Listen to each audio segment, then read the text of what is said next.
with Bank being the newest, map in the scene. A lot of teams aren't really comfortable with that. I've been noticing that a lot, especially in the collegiate scene. And I think that banning Bank's a smart idea, and Girlboss is going to be the team to do so. And I don't think that's wrong at all. And for the last pick, it's going to be, unfortunately, my least favorite map in human history, Cafe. Is it? I genuinely cannot stand this map. If they could take any map out, I would actually take Tower and Skyscraper over this. I cannot stand the map. It's go to the rooftop, reach in through hatches, and play the same way every single time. Hopefully these two teams can spice it up, because if not, I may start sleeping in the middle of this one. You're going to have to start talking about, some fancy words I don't understand because I'm not from your side of the world to try and wake me up to get me to focus up. I see how it is. No, I personally really love Cafe. I often call it the gravity fall map because of that exact reason. You start at the top, you work your way down. Everybody knows how to play this map realistically, and I know that you find maybe it is perhaps a bit boring that you see the same things over and over again, but because you see it so much, and because there is these standardizations as to how people are going to attack and defend it, it means that those gunfights become even more important, and that's where it gets spicy. That's where it's like, okay, maybe we should look back at that head-to-head and be like, realistically, both these teams know how to attack and defend this. If it comes down to gunfights, could be a little bit spooky for Sinister Red. At the same time, there is still opportunities for creativity. Whether or not we'll see that is yet to be determined. Although I will say that compared to Europe, I do think that the Women's League in North America tends to be a little bit more creative. So perhaps we will entertain you yet. Well, I'm looking forward to it. You've managed to sway me ever so slightly. I see. Maybe have some excitement towards the map. Probably not. I mean, I'm not gonna lie and say that there's actual excitement to be had for it, because, to be frank, this map is the same thing over and over again. But I have casted Girlboss. I have casted Sinister Red. I know what they're capable of, and I think this would be really interesting to see. I think Sinister Red's kind of gotten the bad end of a bad situation in a lot of their previous matchups, which is why their head-to-head is looking that way, like you talked about. And I think that they could really have a standout match to really kind of differentiate themselves from Girlboss. But I think inevitably in the end, Girlboss has a very standout roster, and they're going to be able to do the same thing and clap back in return, and that's going to be the biggest and most important factor. And all of that starts with this ban phase. 2 operators down, one of them very normal, the other one not so much. A Zofia out for the count, and maybe a target ban, or maybe something they're just not comfortable with. Realistically, I do feel that's a bit of a target ban, nowadays at the moment, since the changes to Zofia and Ash. There is a little bit more flexibility with that. So I think maybe that's a little bit of a wasted ban, because it's like, realistically, they could just take an Ayana or something like that. We are seeing Ayana swapping out a lot for Ash and Zofia. So again, that does feel a bit more specifically targeted. Again, that mirror ban, very standard, very by the book. I think nobody ever really expects a mirror. And I think certainly on Cathay, there are some disgusting holds you can do with a mirror. So it's still, if you're going to ban the mirror and just not assume it's going to be banned out, or just not used automatically, I think Cathay is definitely the map to be doing that. And there's a Valk ban as well. So a little bit of intel utility off the board, which is always highly useful. There will still be things like Maestro and Echo on the board, though, which again, it's not just that intel utility, it's that plant denial as well. And also 9 times out of 10, you stick someone on Maestro, they just have the Elder on New Balk, and they just go on an absolute tear, depending on how you're doing that top floor setup. It can be very spicy indeed. And I very much enjoy seeing that. But to be honest, it looks like they're not actually going top floor. It looks like they're going to Reading and Fireplace first. So obviously that top floor control will still need to be had. Again, I call it the gravity fall. We're going to see that top floor control be had, and then that collapse down towards pillars. Let's see how Girlboss choose to approach this. When you got a Sledge and a Buck on your side, I mean, Sledge is going to clear that hatch. I would love to say that over and over again, because that's just how this map is.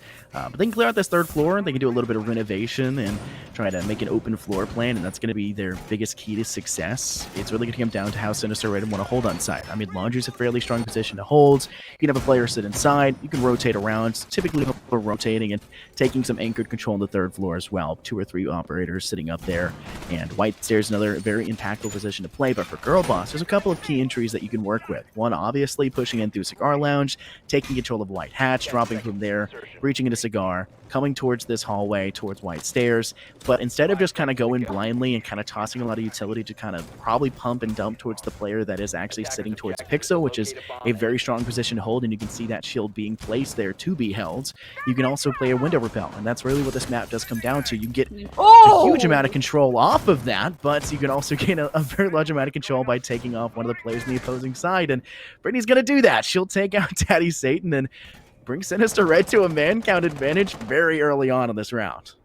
Yeah, that's a little bit naughty. But again, I respect that if you're going to do something like that, it's always going to be the first round. I'll be curious to see if they try that any other rounds, because in a safe way, you shouldn't.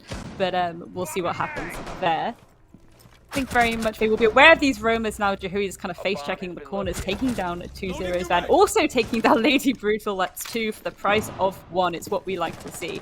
The immediate push towards the site from Train, though, goodness gracious me. Lines of sights being opened with those Selma charges as well. Pyra watching the White Stairs. Brittany in a little bit of a tricky spot as they have to hunt down the Jehui that is Ace. The roam is fairly strong, and I'm totally down for it because I think it's something that it's a necessity to have on this map, but Girlboss has been a little bit too tricky when it comes down to pushing. They had a player repelling in White Stairs. There's really no way for them to rotate. Jehui steps in and fights 2.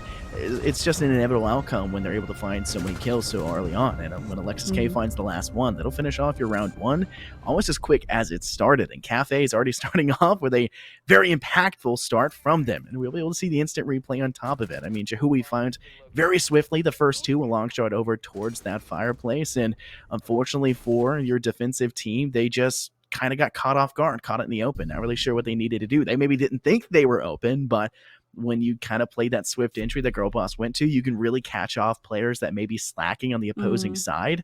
And that's really going to be an important aspect, because if you're caught off guard, if you have no idea what's going on, they'll act on that and they'll completely swing it in their direction. That's exactly what Girlboss did. Yeah, 100%. We see, I was going to get a bit spooked then, Terra kind of toying around that 6 pick of the Nomad there. I do think that I like and prefer the Nomad on this map. Of course, there's only 2 staircases, so realistically it's only 2 points of rotation between those floors, unless you are just going to yeet yourself down the Pillar's balcony. But I think there's always a massive debate, to be honest, as well, especially on my side of the pond, where people are going to bring Gridlock over Nomad. And I think 9 times out of 10, I do prefer that people bring the Nomad. You could not only get that kind of knockdown effect on the roam on the flank, it's also the fact you get that nice little audio cue. So even if you are just a bit away and you're not going to immediately get that kill, you at least know that that flank is coming through. You know there's someone still in the roam. You know that there's someone lurking behind you somewhere, and it's easier to react to it that way. I love that you mentioned that, actually, because I love Gridlock on this map. She is actually one of my favorite operators ever on this map. She is, because you don't see her anywhere else. Where else am I going to see Gridlock? I want to see those track stingers. It's just so upsetting, and I haven't seen her for like 6 months, and it's been really demoralizing for all the Gridlock fans out there. But you mentioned it last round. They maybe not go for the spawn peak again, and they decided to do it, and this time it still will continue to work out. Unfortunately for Sinister Red, it didn't work out inevitably in the end, but maybe this time it'll be a little bit different. This time finding Lioness, not Daddy Satan. Daddy Satan will have a chance to actually step forward and use their utility, whether it be the skeleton key or those flashes. Didn't particularly require them the last time around, but for Sinister Red, they kind of have stopped a very swift entry when it comes towards that hatch, but it's everywhere else that seems to still be a problem for them. Yeah, absolutely. And again, this is the moment where a lot of this map control is actually being taken relatively easily. And it's I know they're going for a bit of an atypical push here in terms of how you would approach this bar area, but I think that's going to catch the defenders slightly off guard. And there should at least be, you know, 1 or 2 other roamers, or at least someone on the White Stairs that can maybe start pushing their way down and applying that pressure on the attackers. Alexis finds a very nice pick for their side, but unfortunately for Girlboss, they didn't really push off of it, and the secondary player up there as well didn't push for it, so your C2 push didn't really come through. Still get 1, and you'll find a second immediately afterwards. Sinister Red kind of bleeding, almost hemorrhaging at this point in time. They're going to need to start wrapping that wound up, because if they're not, then Girlboss is going to continue to prod it, and it's going to be extremely dangerous, because that's going to fester. It's going to get extremely rough to be able to continue forward. The utility that we're seeing from Sinister Red just isn't being able to be properly utilized against Girlboss, because they're finding the kills without actually needing to step into that, I guess, dangerous position where the utility may lie, and it's just not been a problem for them, and it's continuing to kind of just cascade towards the site. Only one player left for Sinister Red, that's Lady Brutal. She'll find Alexis K, a 3v1 setup in stone, but with Jahui planting this diffuser, there's not much more time left to get the job done. Lady Brutal steps up to go forward, does find one more, takes out Daddy Satan, steps up to find Jahui and gets the job done. A 3K to her name. Now a 1v1 has to be set in stone, and in a post-plant situation, she can stick the diffuser. Pros don't fake, and it doesn't look to be that Lady Brutal is going to do so either. Noise does give the audio away. She'll step up and find the kill! A 4K to Lady Brutal, and she'll stop the bleeding just in time. Sinister Red will find themselves around win in a very emphatic. Absolutely, that was a very clean retake of that situation as well, coming through from Lady Brutal. And this is exactly what I mean sometimes. Like, yes, okay, if we look at the standings and some of the stats, it can be a little bit like, ooh, but they are so capable of making plays like this. And again, a 1v3 clutch that you're essentially going to win, and then the post-plant. That says it all really. Like, capable players, they just need that opportunity to shine through. Shine through they did. I mean, that was a very, very nice ending to that round. At round 3, you can't rely on miracles every single time. I say this all the time. You can have a standout player, but it's really better to have your whole roster be even across the board. You want to stay static. You may get the reference towards Valorant. You want to keep the eco somewhat constant, so everyone's really on the same page. You kind of want the same thing. You want everyone to be producing in the same amount. You want everyone to be, fulfilling their roles. And for Sinister Red, when basically your entire roster is kind of failing to get kills, they're really failing to be able to roam with any success. Even minute off-site positions are kind of being dramatically taken control of by Girlboss, whether it be early picks or a swift entry or long shots with crossfires. No matter what it really comes down to, Girlboss seem to be very in control when it comes to this middle to early stages of these rounds. And Sinister Red have managed to escape one round of the danger, but we can't really rely on them to be able to do that every single time. No, absolutely. And another thing we can't really rely on them is, again, I think this is the kind of round where we're definitely not going to see a spawn peak. And if we do, that's a little bit silly now.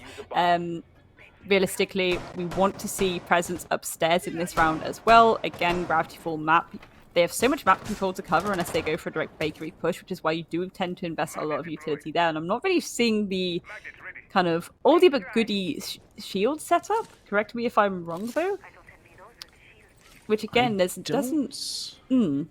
not really a lot of utility based around that bakery area, and that's a little bit of a, again, risky biscuits, as I like to say. Isn't the term risky business? Risky biscuits. Are you just adapting it to an across the palm term? Just risky biscuits. The biscuits just too risky. Is it too hot? Is it fresh out of the oven? Well, that's what our biscuits. We cook biscuits in the oven because they're actually just bread.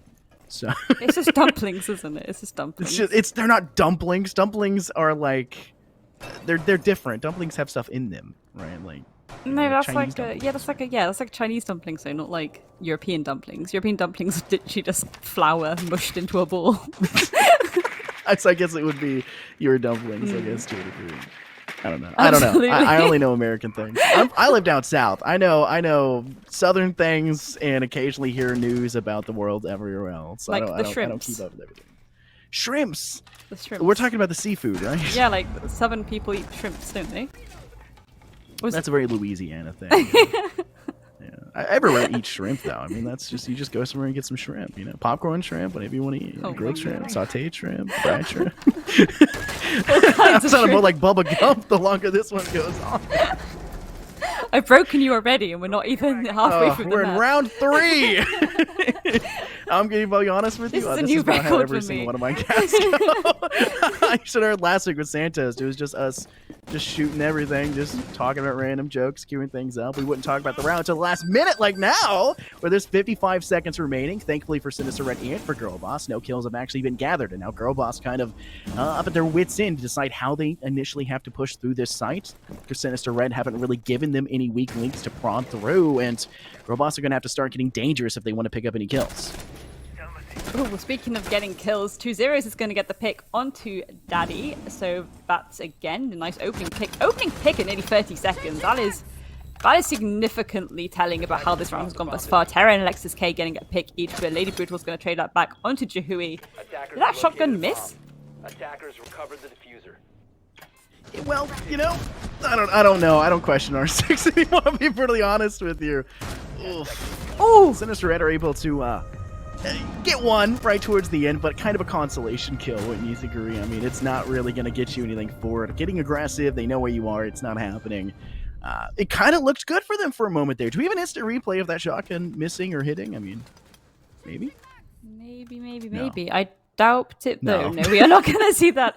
we are not indeed going to see that. But I will say that it was curious to me that Girlboss didn't decide to exploit the lack of utility invested in the bakery area, because I think that, 9 times out of 10, it's kind of this idea of like, okay, well, we'll just take this control very quickly, get that wall open, push up prep, jobs are good, and profit? ? Sounds good to me. So it's I don't know. I just like the word profit. I see how it is. Yeah, eyes on the stonks at all times.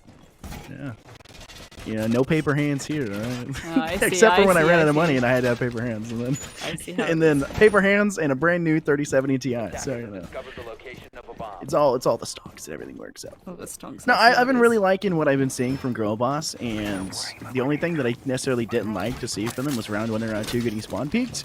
But that was something I liked to see from Sinister Red. So they've been showing me things that I'm really liking. There's a lot of glimpses for a lot of success, but the setups actually for Sinister Red have kind of been leaving me more to be desired. I mean, it's not been the most fruitful, obviously. It hasn't been something that I see standardized in a lot of lineups and a lot of setups that I see.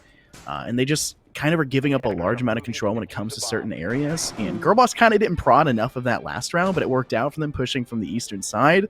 And if it works, I guess don't fix it. But Sinister Red, you got to start fixing it up. I think this is 100% it. I think based on their individual ability, I think they're very, very skilled players. But again, that utility placement, the way they're setting things up, is a little bit, needs ironing out a little bit. A few kinks in the skirts, so to speak. We are going to start seeing, again, just this approach from the top floor downwards as expected. And I like that Girlboss are doing that, to be honest. I know I was kind of like, why didn't they just go directly for Bakery? But I do appreciate the fact that they're kind of being slow and steady wins the race about it, where they are clearing all of this, they are taking all of this map control, they're really minding their P's and Q's and making sure they're as safe as possible as they do that setup around the site and then go for the collapse. And there we go. Daddy Satan taking down Brittany, but Queen is actually immediately going to trade it back and safely make their way down White Stairs. Again, another sensible play coming through from Sinister Red. It's one of those situations where safety is our number one priority, and Girlboss coming from the top is a great way to prove that that's the situation. And they'll get something off of it, but it was quickly refragged back by Queen. And for Sinister Red, that's kind of all you can ask for. You lost the initial engagement. Girlboss outplayed you with the information. You saw the drones coming through. You saw their inability to shoot at the second they entry to get that position. And that's something that Girlboss have done a really good job of. They gather that information and they know how to use it. And they're continuously doing so. They have almost no drones left, though. That's going to be a fairly big problem for them going forward, and I think that could be something you kind of worry about. But for Girlboss, you've got the gun skill to back it up, and it's just a matter of who to put it against. And it's not your teammate you should be putting it against. Sorry to break it to you, it's the opponent, but it's not really going to how it's going to be work out for them. They'll TK1, and a 3v4 will be set up, and now Girlboss kind of having to make up for that small mistake in the rest of this round. 100%. I absolutely love. I think we just saw like how beneficial having that pulse utility is on 2 zeros right now, because she was essentially able to monitor that entire situation in pillars. She can call that information back to her team. Okay, this is where the push is going to come from. We see Alexis K around Whiskey. They know it's going to come.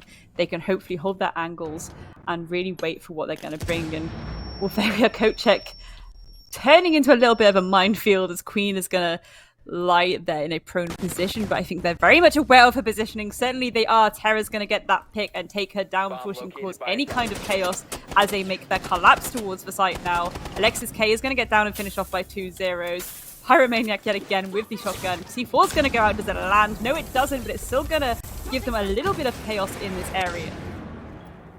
Push does come forward. Pyro's got the Mossberg in hand. Pop 1, pop 2. Finally downing Terra, and will finish off immediately afterwards, but Chahui is unfazed. Taking them in return, but 2-0 seeing the opposing side of that window. Cleans up the kill, finishes the job, and you'll actually be able to see them find success in this round. And is it because of the TK? I don't know. I think that was actually a fairly strong setup for them. They kind of bought a little bit of time with the Nitro that got tossed. Unfortunately, Queen they knew where they were. That's the information game that Girlboss is playing. They can pre-fire that angle as well. It's almost obvious a player is going to be sitting in coat check, and that's exactly what they had. So brief spray that, play that in any direction. They do, and it works out for them, but the end of the round necessarily doesn't, and that's a good play by Sinister Red. It ultimately starts on that eastern edge, starts on the third floor, working from the opposing side, and it ends in bakery, like we've talked about prior, where we didn't see a huge extended anchor from Sinister Red, which I think is kind of a miscalculation. I think you should kind of stick one in that area and kind of give yourself a rotation away. But ultimately, it ends over there. Girlboss are incapable of actually stepping inside. The Mossberg maybe a little bit too much to deal with, a little bit too scary of a threat, and now Sinister Red are able to tie it up 2-2. 100%. Again, one thing I will point out is I have a slight pet peeve sometimes about people picking Impact over C4, but I respect it, and I understand that it is nice to have... Lead into him. Tell him off. Do you know what? Yes, I will just send them a very stern letter in the post. No, I just think that sometimes it's a little bit like... Yeah, especially if you're in a post plant. I've seen so many times people be in a post plant and they've taken Impact over C4 and they just start trying to throw the impacts and it's like, But in this case, because Lady Brutus obviously used both of them, it's mostly just for that site setup. But then I'm kind of thinking, why not just use the shotgun? So it's one of those. Just a little Rooney as well. Thing I have. There's options, right? You have an Rooney, punch a hole in the wall. Don't bring her instead, that's exactly right? It. And again, so many people on this top floor site are bringing a Rooney since she's been let into comp, especially on that double door towards piano, because again, with this site, you still need to really take that piano control, and that's where a majority of your utility investment needs to be. It needs to be on that kind of piano area. The classic pixel hold, which, again, it's interesting to see that's not really being brought to the table here. And if you are sometimes going against things like that, it's now best to bring a Flores. So again, lots of standard plays that we now see from Cafe aren't actually coming. There is a little bit more creativity and a little bit more flexibility with it, which I kind of knew was going to happen. As I say, I think people can be more flexible and creative on the American League. So it's always a really nice thing to see that they're not relying on this same old meta, but I mean, certainly you were predicting the kind of same old meta, and I don't really think this is it at all. I think they are doing things a little bit outside the box. Outside the box, but not all of it's in a good way. Not having the Rooney obviously kind of puts a damper on things, and Sinister Red not probably being able to hold Pixel is going to be another aspect for that. Terror with a 6-shot over to Lady Brutal and a 4v2 in effect, with only a minute and 20 seconds remaining. Pyre's going to have to rely on the Mossberg, something that kind of got them through the last round, and maybe hoping it'll get them through this one, but this white hallway push is going to be very successful for Girlboss, as the long shot will go through. Daddy Satan finds the kill. 2-0 now holding off in a 1v4, making it swiftly to a 1v3. But it's not going to matter. Lioness, already a little bit too aggressive. Right below Skylight, steps in through bar and is able to find the player lying in Cocktail. And it's just too much to contend with. Sinister lost too much, a little bit too late in that round. And their setup towards Pixel was maybe a little bit too aggressive. They're going for the standing Pixel hold, which I'm not a huge fan of. I'm a fan of placing the shield down, sitting behind it, and then biding time with a bunch of magnets and ADSs. It's just there to buy time. It's not there to pick up 25 kills, which isn't even possible. It's not there to get a ton of kills. It's just there to make Girlboss be very scared to step in that direction, which would buy you enough time to last like 10, 15 seconds. Yeah, 100%. And again, this is why we do like to see the Rooney come, because you have that double door Rooney, the pixel shield, the magnets or ADSs, and you can just have such a massive investment to knuckle down in that area. And relying on, again, kind of gun skill alone, it can just be a little bit risky, especially when you are having people that are hot droning as much as they actually are. Again, though, the Clash, that's an interesting one. The Clash and the Cav. So the Cav is I don't know how to feel about that one. I don't really like Cav in 99% of situations anyway, let alone in competitive. So I feel that's a little bit cheeky. That's a little bit cheeky coming from Queen. But The Clash I respect, and again, I think there are a lot of setups you can do with the Clash that are quite beneficial, especially when you are trying to hold choke points. And we're seeing a Cav spawn peak. Oh, no, we're not. Ooh. I felt really confused my brain then. But no, it's a Clash spawn peak, which is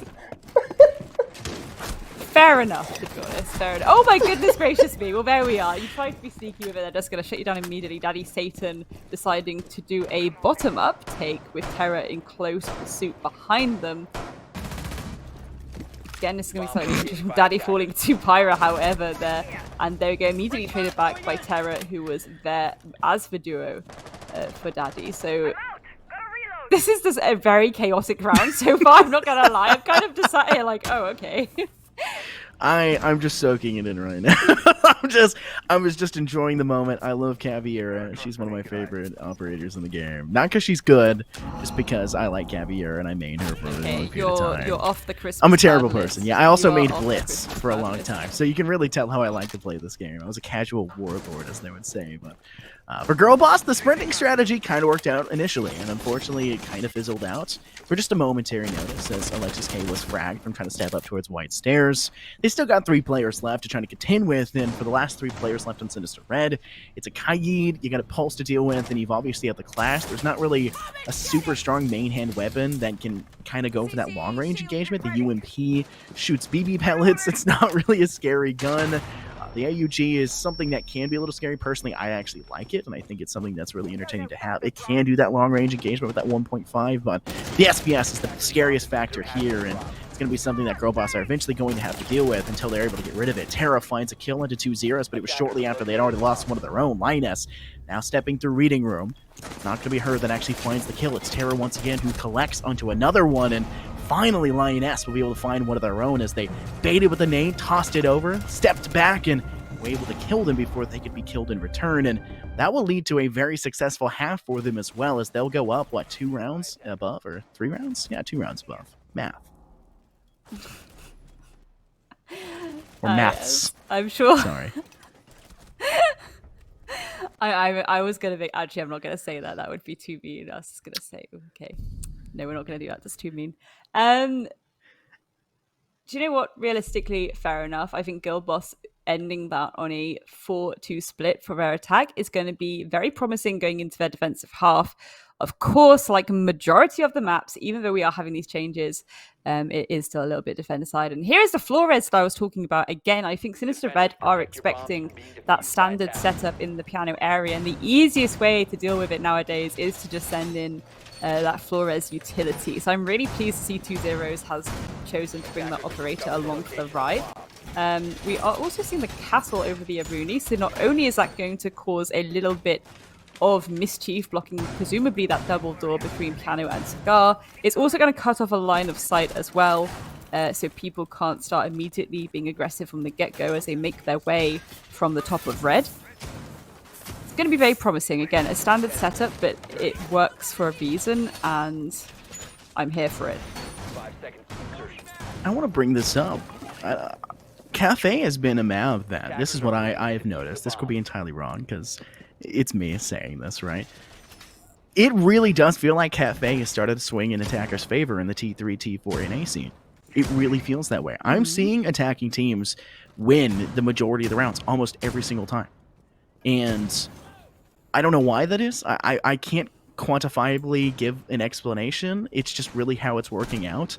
So seeing Girlboss take that in that half, even when you know that they're the expected team to win, that they're, above and, higher ranked and have been playing better in a lot of these matches and games, I'm still not shocked to see in a different way that Girlboss on the attack was able to come up 4-2. And now Sinister Red kind of get to, play with that side as well. The attacking side, something is extremely fun to do. And when they bring that Flores, the Rotero drones in, I think that Girlboss is going to have to be very wary about a lot of their setups. They only have 2 shields to work with, and they've got a lot of castle barricades. So it's a pretty good way for them to, I guess, try to expend some of those Flores Rotero drones. They'll have to wait for those, because if you have the sledge, you're going to bring them down to actually break those barricades. It could be a little bit dangerous. There's a lot of ways to slow down Sinister Red, so to say. And Girlboss have the capabilities, but Sinister Red also has the capability to dump a lot of utility, like the Rotero drone we see right here, and make it really difficult for them to actually anchor in any position. Yeah, a little bit realistic and a bit of a wasted opportunity there to catch the Ella off guard as they tried to make their rotate to safety. Linus with a tiniest bit of health now, though, as a result of, again, a very nice clear, because that setup, it can go one or two ways, and it's such a risky one as a defender to take. Speaking of taking, Jahui's going to take 2-0's head clean off as well, so that is the opening pick for this round, and here we go. We're going to see a lot of aggression towards this pixel area. A lot of utility is going to get used here, but realistically, you want to be sending in some of those Flores drones, but Flores being off the board, very little you can do at this moment. It's all left down to Pyro and Lady Brutal. Between them, they have the tiniest specks of utility, to be honest. No flashes left, no Nomad air jabs left, just a Claymore and 2 Selma charges.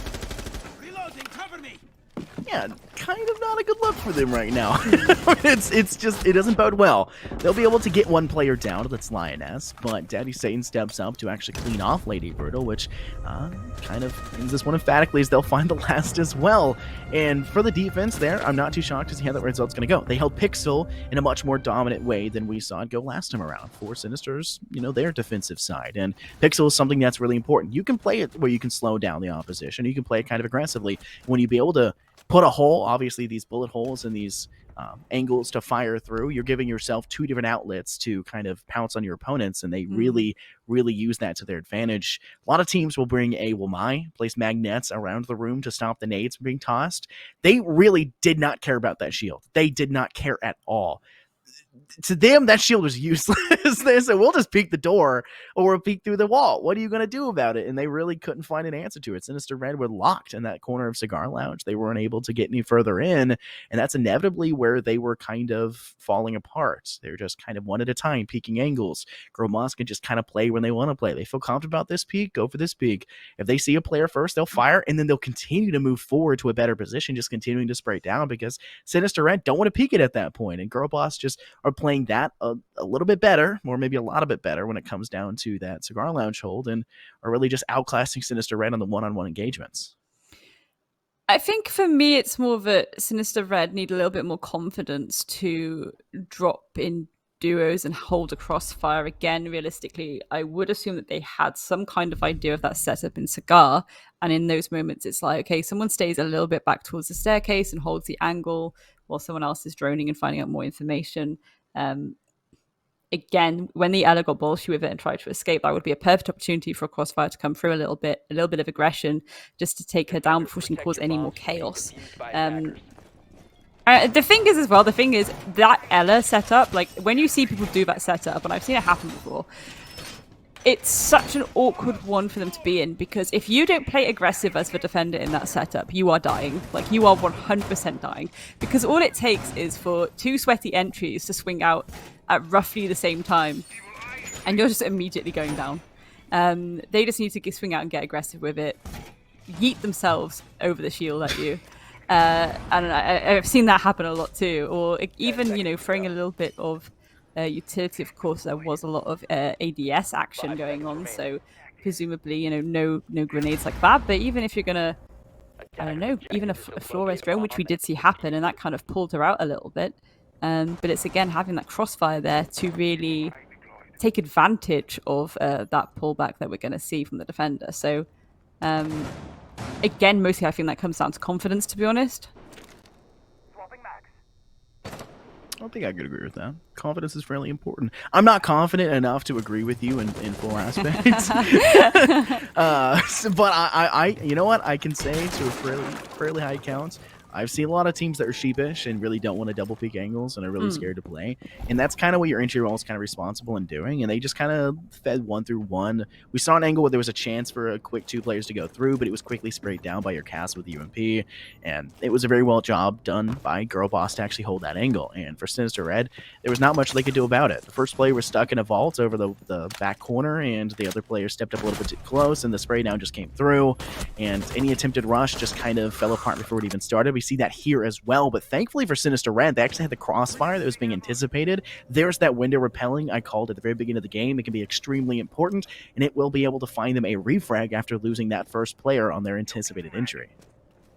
Yeah, absolutely. And again, this is a really nice way of them getting map control right now because they've really forced those defenders down and down and down. And that's what you want to be doing on this map. You want to keep forcing them out until either you killed them or they've been forced back to the site. And then as soon as you do that, there's pretty much no opportunity to flank on this side. But, ooh, Alexis K going to take down Brittany there. Really nice pick there. But it's immediately traded out pretty much by Lady Brutal. So again, really good communication and coordination coming through from Sinister Red here.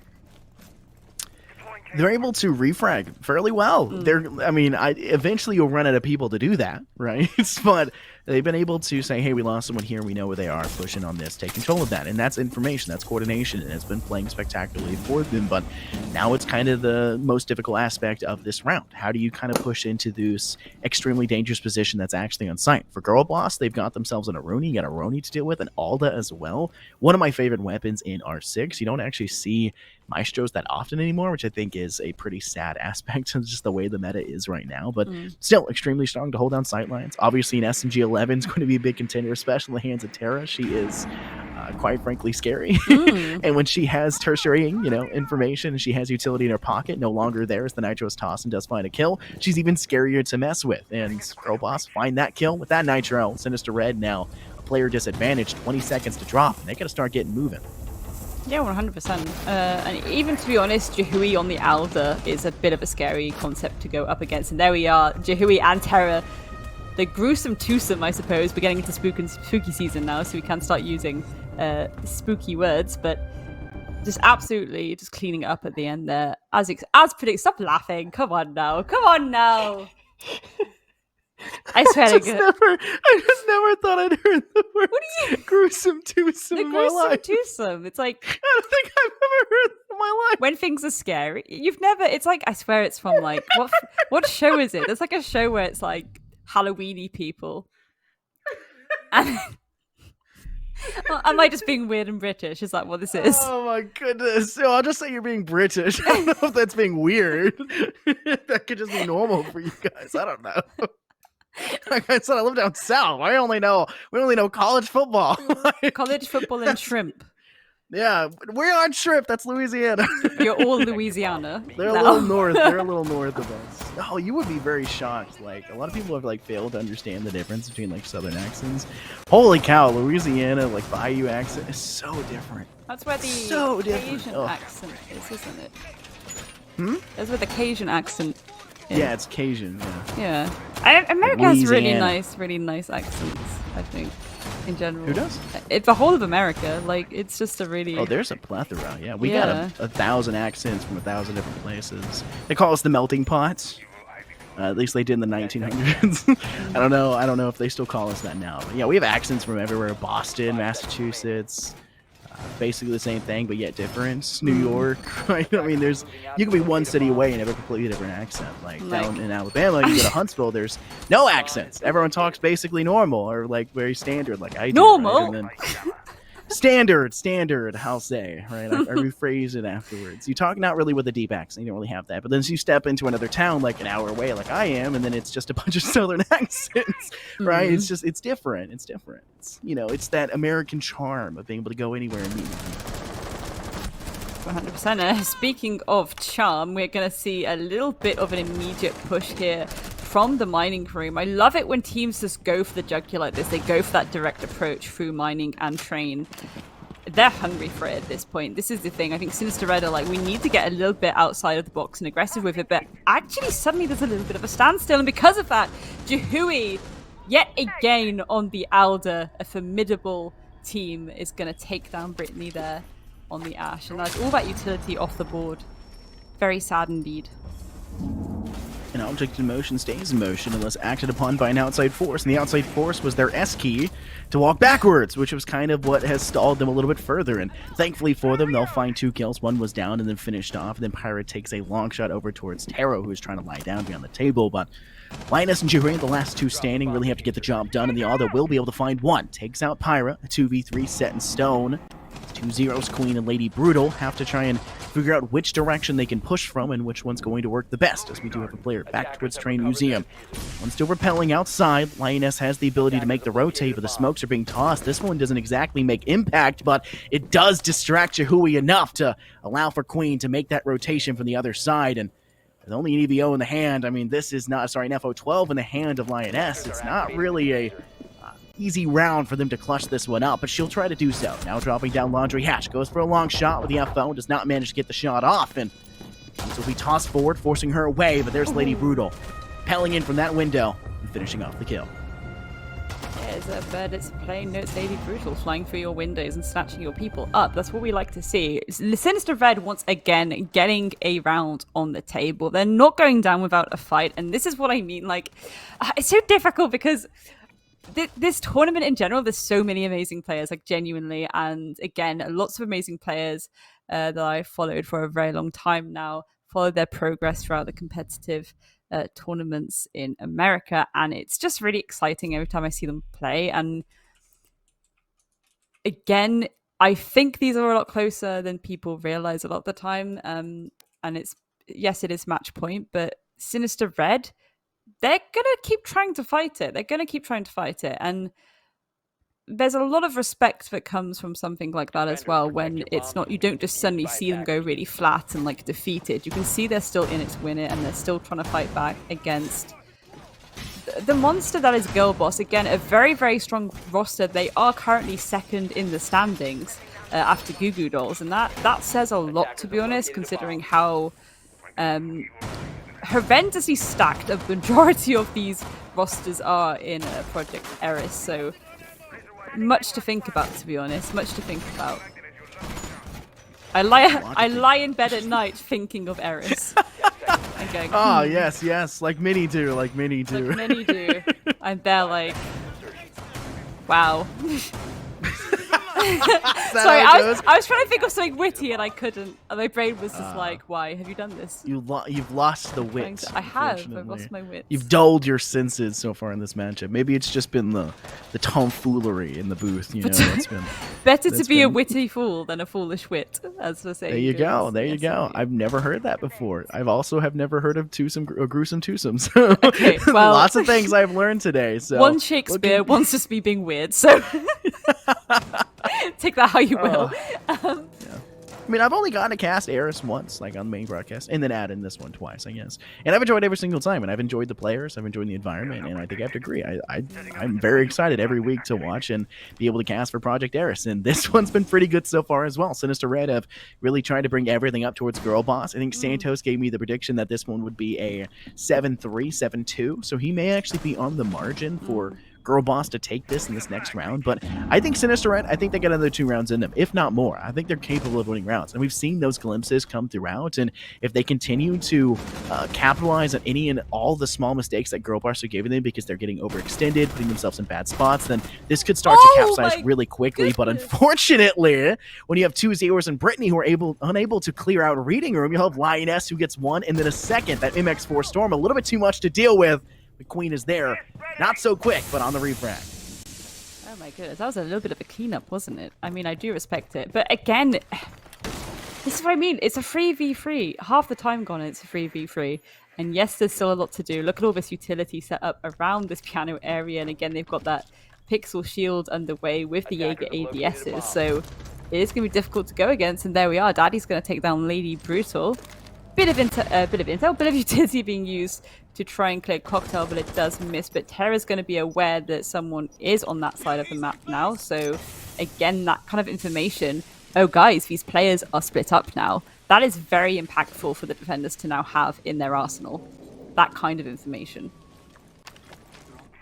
I guess the question is how they can act on the information right now. And for Girlboss, being on this defensive side, they just gotta wait. Sinister and Red are eventually going to be forced to drop into their loving arms, and I think that for Girlboss, it's not that scary of a thought. They can kind of deal with a lot of the situations that have been thrown towards them, but Daddy Satan gives their position away, and unfortunately for them, they'll lose their life, but they actually managed to find a shot over towards Queen. They traded in that same aspect. Now, Pyra is kind of in a bad situation between a rock and a literal hard place. 2 players left standing.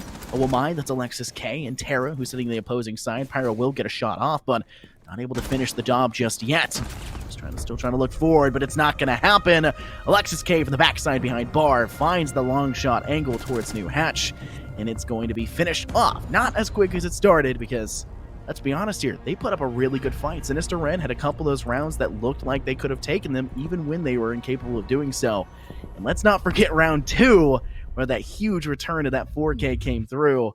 That was a really fun match to watch. 100%. And this is exactly what I mean about Sinister Red. Like, a lot of these stats and a lot of these kind of round differentials, they're not indicating the full story as to what's happened here.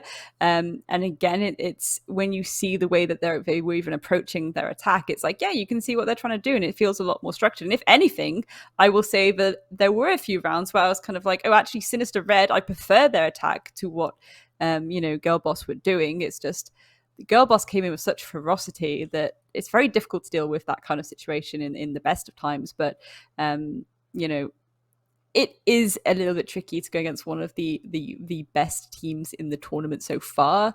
Again, they are second place. Currently moved to first due to how that has gone, but again, a 7-3 victory is very, very good for Girlboss. Very good. And again, I think they're happy with that because it's their reputation that they're now trying to maintain after continuously and consistently winning week in and week out. Yeah, for Sinister Red, you kind of said that aggression that was brought forward from Girlboss. It's moments like that where you're like, I can really enjoy them just running into the building and just gunning, right? Run and gun, play that strategy. It's almost like a Call of Duty game. If I was with Santos, that's his game, I would just ask him to take over and I just sit there and watch.